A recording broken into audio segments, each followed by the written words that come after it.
A surprise, to be sure. It's been a while since I watched any of this series, and there was, I'm guessing, a few of you out there who thought it might have been the end of it at the season 1. Can't leave you hanging like that, though. And considering I'm watching something else with the idea of special suits and fighting for the safety of the planet, perfect time to hop back into Symphogear, is it not? And so I guess after a healthy break and time away, finding out what exactly is going on with the world, the noise, how it affects anything, but also I think, what's the next threat? If we had it all sorted out at the end of the other season, what's the big antagonist in this one? But I also think one of the big questions will be, is Hibiki going to be able to have just a normal school day? Considering there's a lot of reconstruction work that needed at the end of the old season. Might be fun to find out. So, grab a drink. Let's get ready for the music.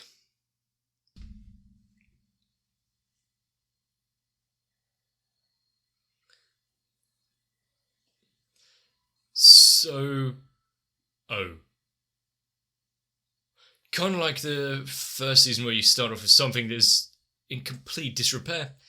Something similar here. Amongst the flaming ruins, what looks to be...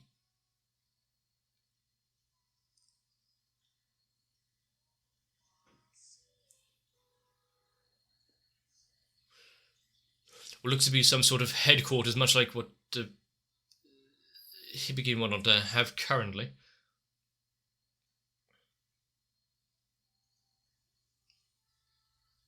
Oh, great.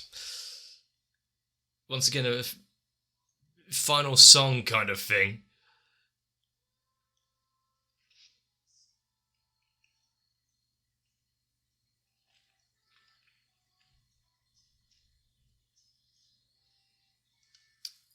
And it's not hard to see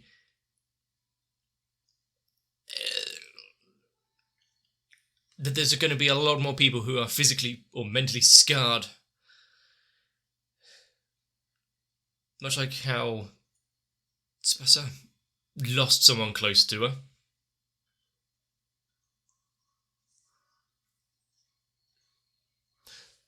Slightly at odds about what just happened. What's all these lights?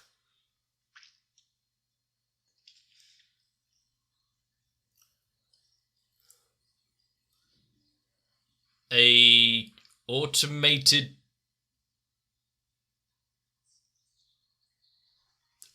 defense turrets and the like, taking out the... some doing slightly better than others.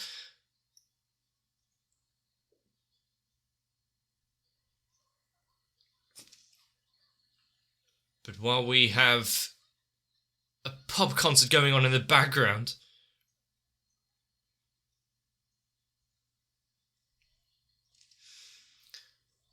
but who is at the forefront? Who is being able to control them? It's a question that I've had in the last season, at least.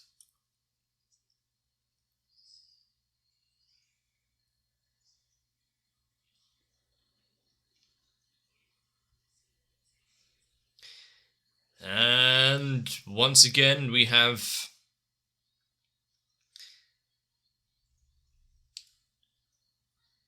battles after lost relics of old, and that is a risky maneuver, travelling on a moving train between carriages like that.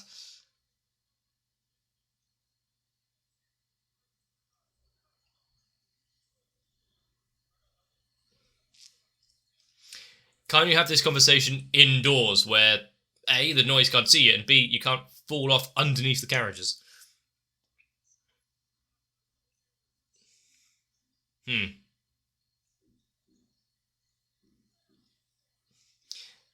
And considering, Chris having a bit more of a inside knowledge on the The power of using things to your own goals.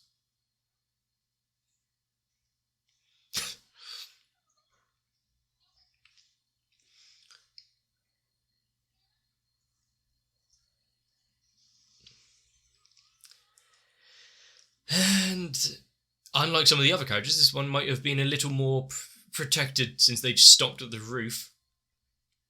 Transformation sequence underway. When I start bursting with light and my clothes redress themselves, that'll be an easy way to how to get ready in the morning.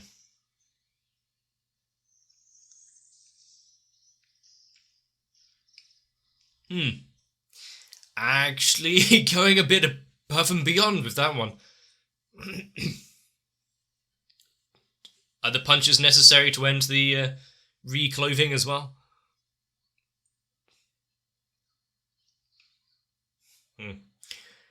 I can see how Chris would be useful against all of the flying enemies. Hibiki, not so much.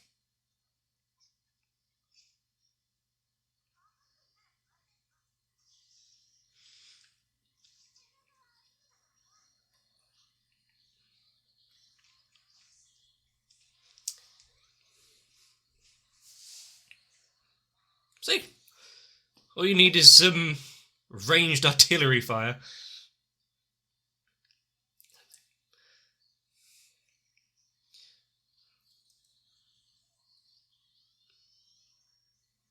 And windmill kick, pretty good.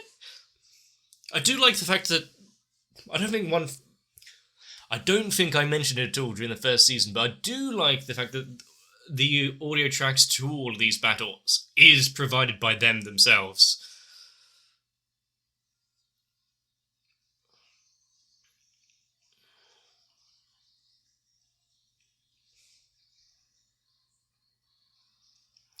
Giga Zeppelin.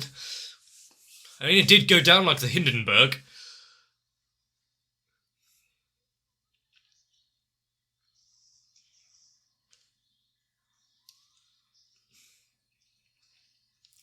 I'm starting to worry, because if Chris is getting this kind of screen time and showing off all of her cool moves...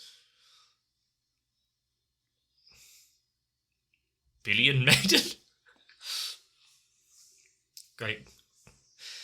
Gatling gun, that makes sense. Hardened tip, though.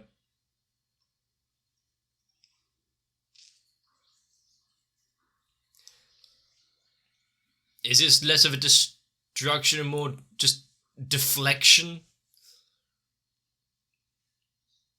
However, this seems to be more defensive. Ah, well, that as well.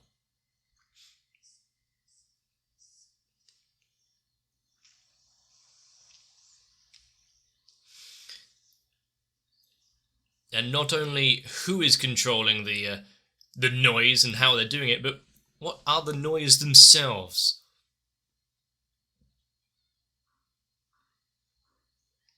Ah, the end of the road, tunnel ahead.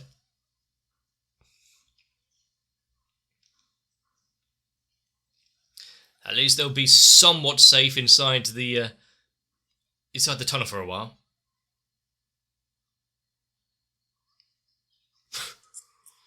It just means losing one of the carriages.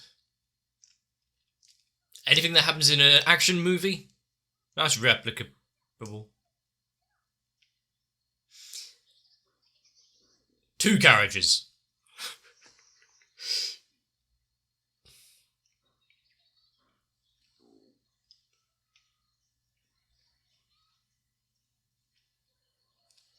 Of course she doesn't.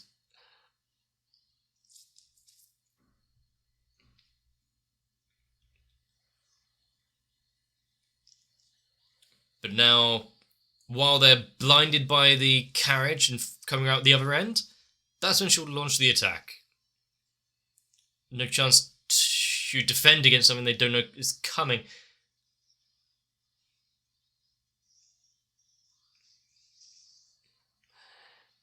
Her iron gauntlet is actually... a lot more of a spectacle than you would realise.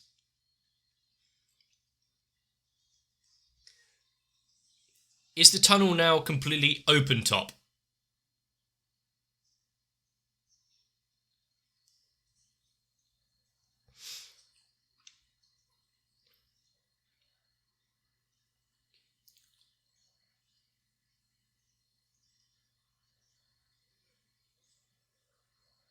A digital stamp? Okay. I'm not sure why I needed the whole... This is a little over-designed. Over-designed in Symphogear, really.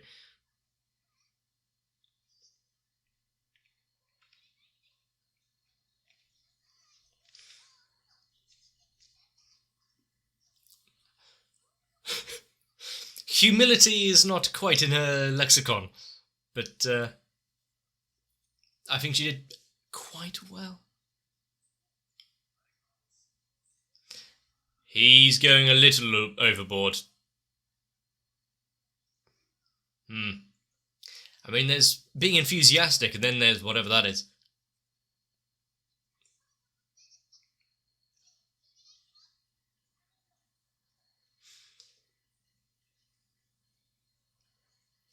Embassy, or do we actually have nations working together for this? Considering it was more isolated before, this is the big deal with the moon and everything. Maybe...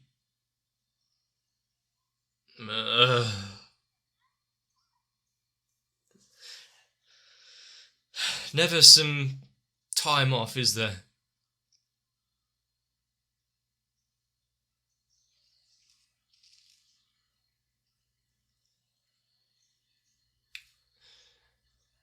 And you'd think that a military complex like that would at least try anything else other than just normal conventional firearms, knowing that there is limited, if not just outright zero, effectiveness against the noise.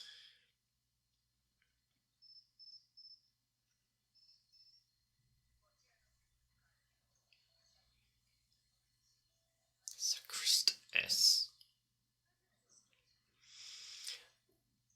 Also, based on that hair, that's the one we saw that's the one we saw at the beginning.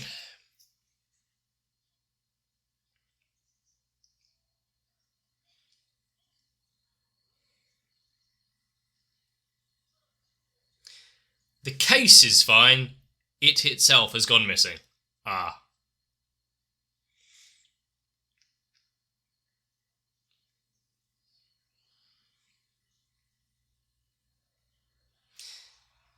I mean, it might just be a massive list of coincidences.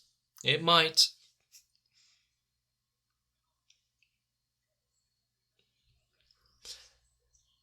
Maria.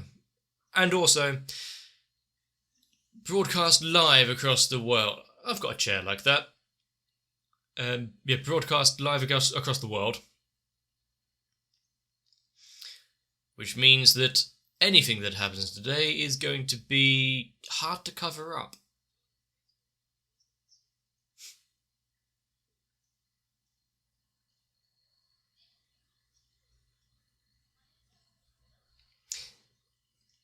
Manager mode.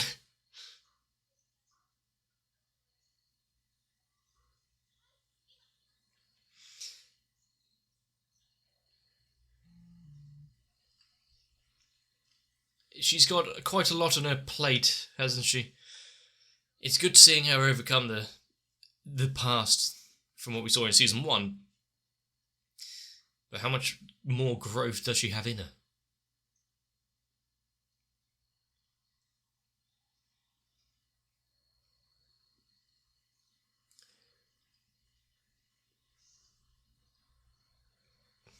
Parabellum.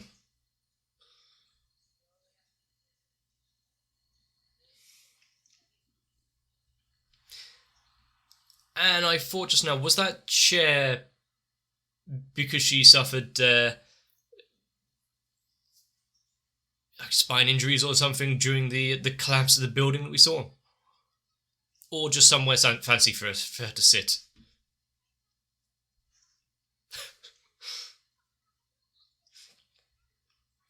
She's enjoying those glow sticks. Like the ghosting that we saw as she was waving them around.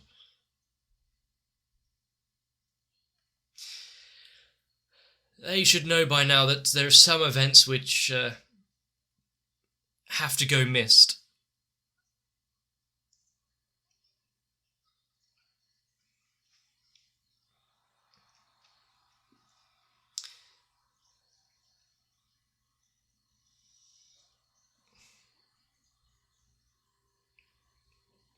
That's...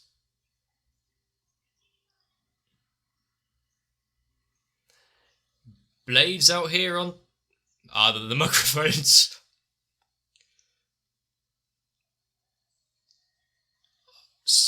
Not sure on the theme of today's concert. There's the moon.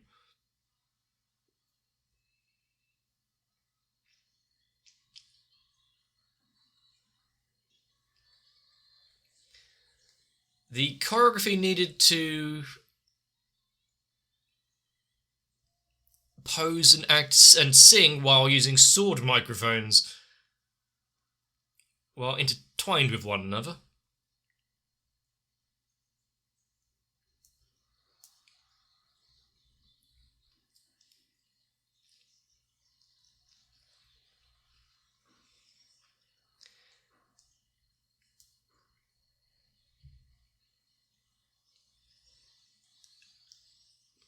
Got some fancy effects going on stage.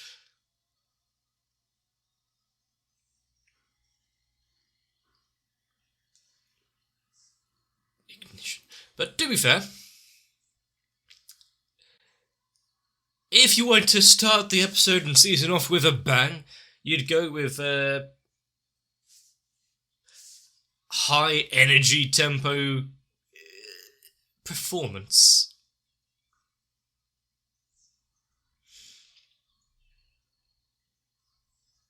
I think we really need to appreciate the work that goes on backstage as well. Whoever's put all the effort in constructing the LED boards and all of these graphics for their show.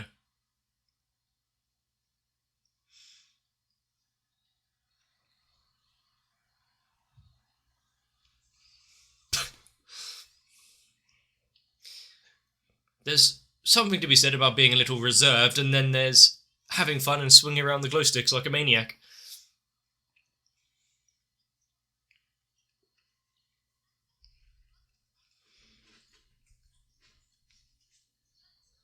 I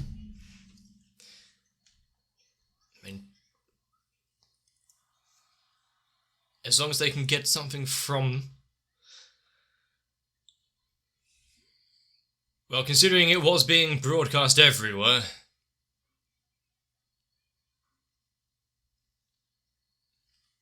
Right next to the Taj Mahal? Was that just to show, look, we're in India? Or is there an actual stage right near the Taj Mahal in this world?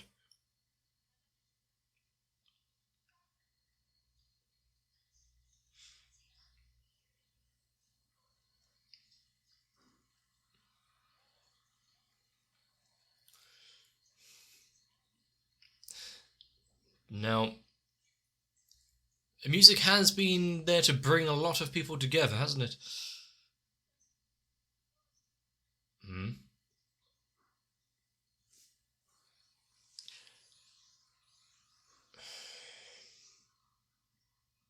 Another concert, another performance ruined by the appearance of noise in the middle of it.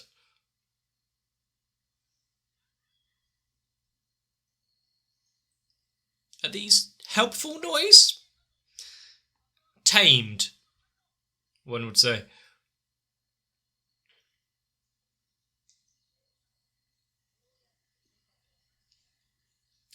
And there's more. What's with the shiny pendants? Is that just to show they're all tied together, or that there's something controlling about them?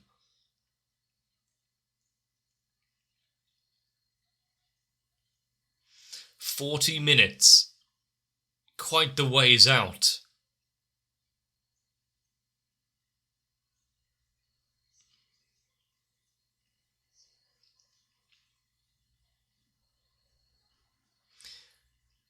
There's something...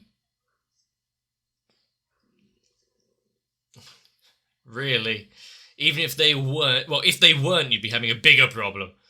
But here's the thing. While that they are still not attacking...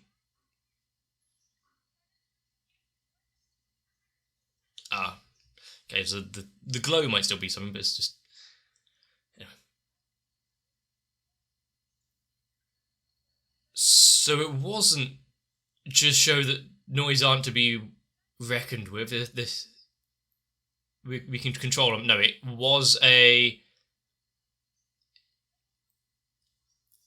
kind of hostage situation kind of thing. Don't play up, or the audience gets it.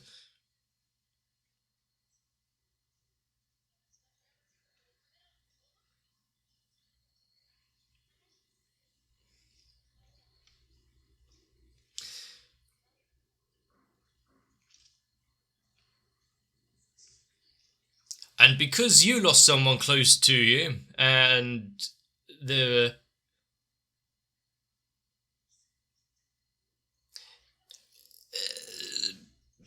circumstances and greed that caused death when it didn't need to be, more need to suffer. Carry on the circle. And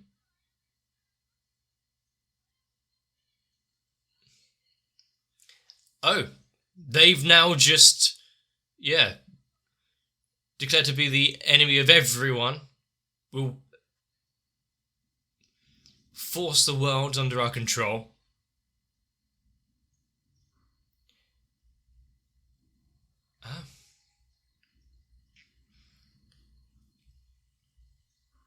While the cameras are still rolling.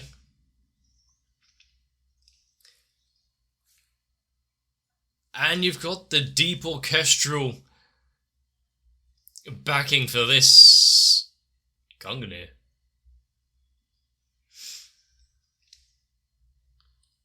Hang on. I thought it was destroyed and we just have fragments that are left inside Hibiki. Why is it...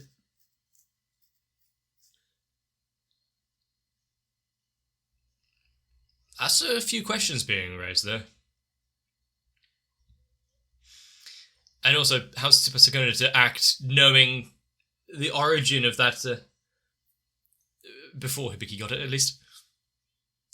Again with the Fini.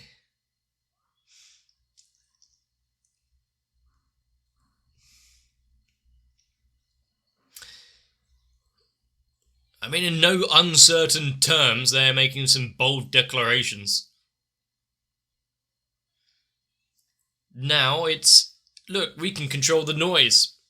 Pay attention to us, do what we say, or there'll be problems.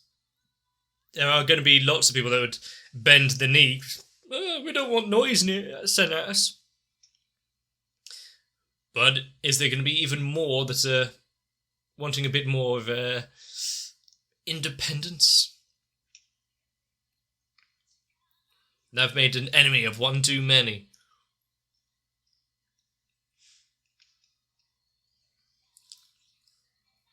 But also, is now the world media going to turn on all gear users if you got some that are taking dominion over everything?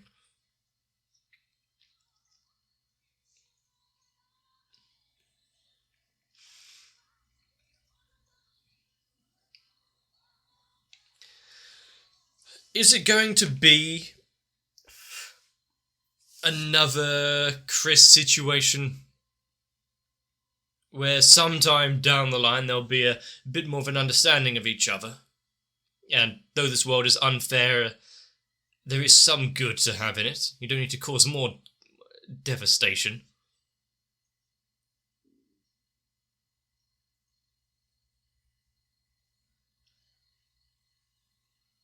I did wonder about that weird crystalline spiky fetus thing.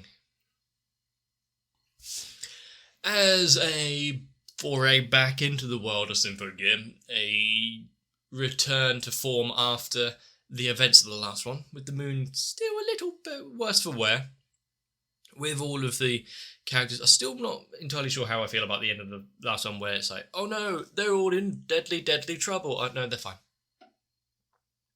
There's no lasting effect for any of them. Anyway, I wonder if that is putting us into a false sense of security now, knowing that they should be okay for most of it. Where actually, no. I wonder who the first actual named character to vanish in a cloud of ash or something. Considering we saw a lot of the American Embassy and base there be overran quite easily, and then for it to be over with. I do like that this is now, we're upping the stakes a little. Well, upping the stakes. We had the moon explode in the last one, but still, now it's more of a world stage, having all of the eyes from all the countries now directly on them, having the Symphogears want to be public knowledge for a little bit.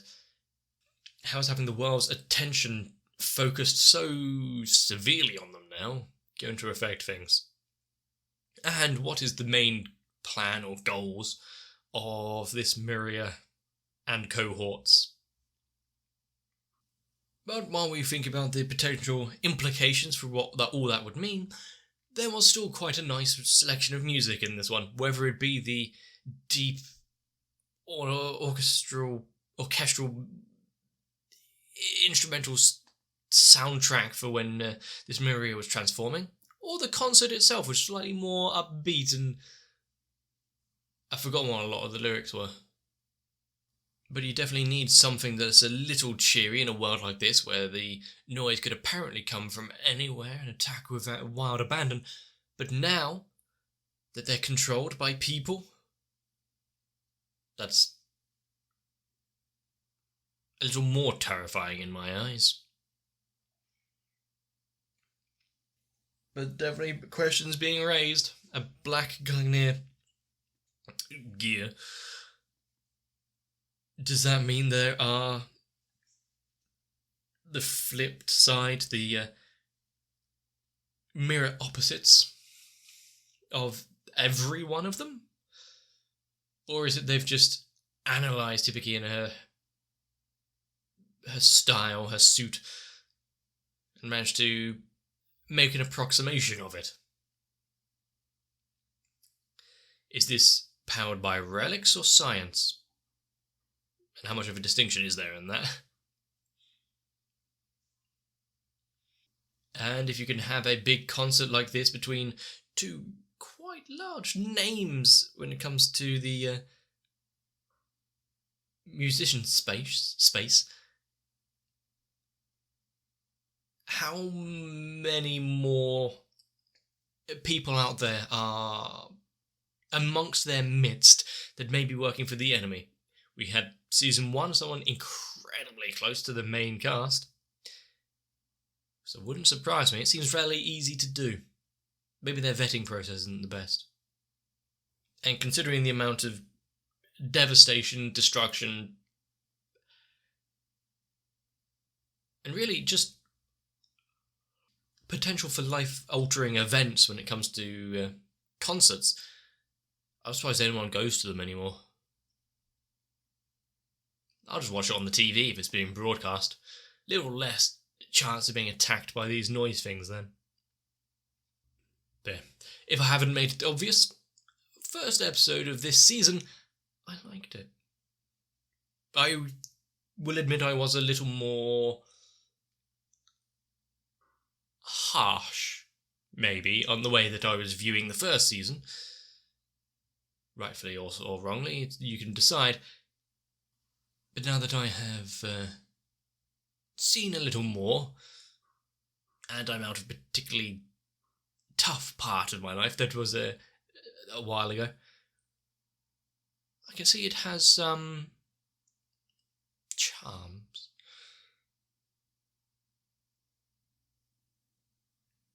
All it really needs to do is stay up to the same standard that this first episode gave me, both in animation and questions. Kind of hoping it does, and apparently from what people are saying, it definitely stays decent. And according to what people are saying, Season 1 was kind of the testing waters. So I should be in for a good treat. But if you like Symphogear, definitely let me know. Leave a comment and a like on the video, as it really helps out the channel, and lets me know that there's more of you out there who actually care about this series, this show. I know that there's a few of you who left my Discord when I stopped watching Symphogear. So maybe you'll head on back.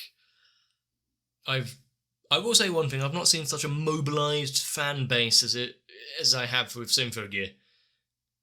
When the first idea that I started watching was flitted around, quite a few of you just joined in immediately. Which must mean a thing or two for the series itself. Maybe I'll become a shill later on down the lines. See who else I can get invested in the series. We'll have to see. If you would like that eventuality, let me know. But for now, get yourselves a nice earned rest, so I can see you in the next one. My patrons really are doing their hardest to hold off the devastation it would be hearing my singing voice. And so, if you would rather watch anime and not my music career, consider joining on as well. And thanks to the likes of Noku, Sao, Guado, Kite, Raywin, Shiwan, Tori Jane, and everyone else. There's plenty of anime to go around. Although I do need to ask, please don't imagine an outfit transformation sequence for me.